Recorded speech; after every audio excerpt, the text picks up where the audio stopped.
If you've ever struggled with these two kupu when learning about past tense in Te Reo Māori, I'm going to share a whakaaro with you that will dispel any confusion. The confusion often lies in the fact that they both talk about past tense, but I represents what we call past tense and kua is described as being past perfect, a completed past particle. And the confusion simply lies is when do I use one versus when do I use the other. Now the Māori dictionary online has a definition around kua that talks about it relates to something that has changed from one state to another. And that's what we're going to focus on in this video. Now, if we think about the changing of one state from one state to another in the context of being in the past, we can start to think of kua as being used to describe the past event of something changing from one state to another. So you can then ask yourself, what are some events where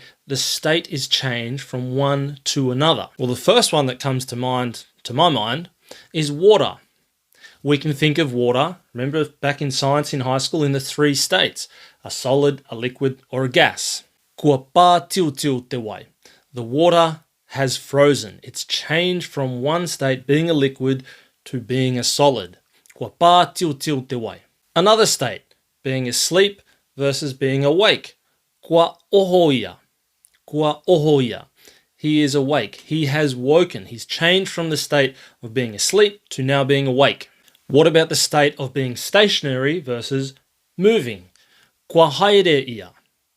She has gone. She is going. She's changed from the state of being stationary to the state of moving. There's even another example on multidictionary.com that talks about kua being used for a present state, yes, present, not past, if it's just happened. And the example in there is kua haere tātou.